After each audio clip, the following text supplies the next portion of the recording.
Gospa Kresal, jaz smo pa za vas zdaj tako piše nekaj, eno čisto konkretno vprašanje in sicer, a če bo gospod Erjavec obrambni minister, boste šli v vlado? Glede na to, da ste bili najglasnejši kritik njegov, tudi potem, ko je že afera malo plahnila, skratka, a boste šli v vlado v tem primeru? Ne samo v LDS, tudi zares so že večkrat povedali, da imajo hude pomisleke glede tega, da bi gospod Erjavec ponovno zasedel mesto ministra za obrambo.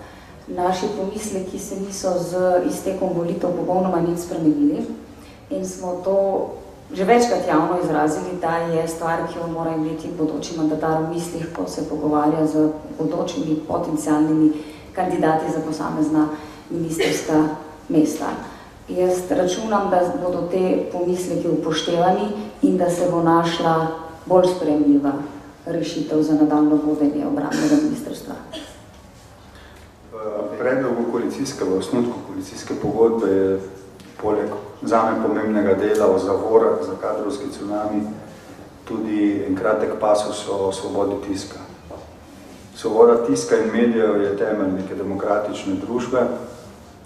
Kolikor ima vlada in državni zbor pristojnosti, da ustvarja pogoje za to, bomo seveda svoje ustavne in zakonske obveznosti izpolnili. Vendar je v osnutku koalicijske pogodbe tudi določba, da bi bilo vsako ravnanje predsednika vlade, njegovega kabineta, ministra ali ministrice ter njegovega ali njenega kabineta, ki bi ga novinar ali urednik štel za poseganje v njegovo ali njeno novinarsko svobodo, prepovedano. Tako da se bom sam, in to bom pričakoval tudi od ministrov, če bodo seveda ministri hkrati predsednik ali predsednice stran, bom zahteval, da se potem njihov status pri teh izjavah loči, od njih zahteval, da se o medijih, o njihovem pisanju ne izjasnjujejo. Pika. Ministri torej ne komentirajo, kaj je bilo rečeno? Ne, minister ima vso pravico, da, ukolikor to zahteva novinar, urednik, posreduje informacijo. Ima tudi pravico v skladu z zakonom o medijih, da ukolikor je kakšno dejstvo, ki je zapisano napačno, zahteva popravek. O komentarjih se pa ne sme izrekati. Niti se ne sme izrekati o umestnosti samega medija. Nič. Jaz imam, če smem to povedati, tako občrti, izkušnje iz Evropskega parlamenta. Moji najdražji prijatelji so bili Britanci, britanski kolegi, britanski laboristi, iz vrste razlogov. Z njimi sem se veliko pogovarjal o njihovem tisku.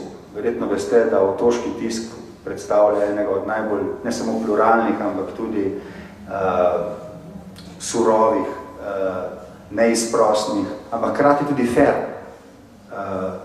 tiskov na svetu. In britanski kolegi so mi povedali, da je sicer z britanskim tiskom težko živeti, vendar tako kot te lahko z enim komentarjem prizadane, je pripravljen vestico, ki jo je priobčil z napačnimi dejstvi v zvezi s tvojimi ravnanjem, izdati opravičilo za to na prvi strani. Hočem reči, da s tem se bo treba navaditi živeti tudi pri nas. Svoboda tiska je bistven del javnosti, ljudje, ki smo na odgovornih položajih, moramo sprejeti dejstvo, da se od nas piše, da se od nas komentira. Če napišejo, da imam avto, ki ga nimam, imam pravico pričakovati, da pojasnim, da ga nimam, ampak dobro, če ne bojo tega pojasnila dali, jih tudi ne bom tožil. Ne? Vse ostalo je pa stvar, ne, ampak to je moja osebna odločitev. Ampak bistveno je, da se politika vzdrži komentarjev o medijih. To je bistvena stvar in to je v Veliki Britaniji sprejeto samo po sebi. Britanski poslanec, evropski ali v njihovem haosu, ne bo nikoli komentiral britanskega tiska. Nikoli. Ok. Gospa Medja, veste, kaj me zanima v zaresu? Samo da rečem.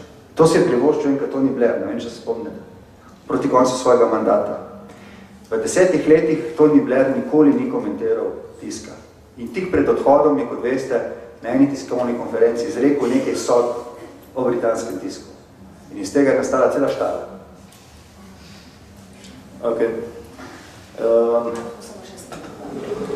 Jaz se posebno strinjam s kolego Pahorjem, da se nima politiki kaj vtikati v posamezne časopise, v mnenje urednikov.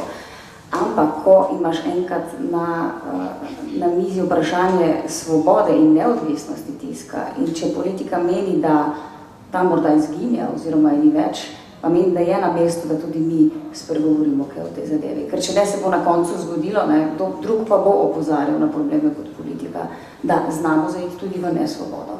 In verjamem, da bo bodoča opozicija izjemno glasna, kadarkoli bo vsaj začutila, da je ta svoboda medijev okrnjenja. In to tudi je na konec koncev pogoj demokracije.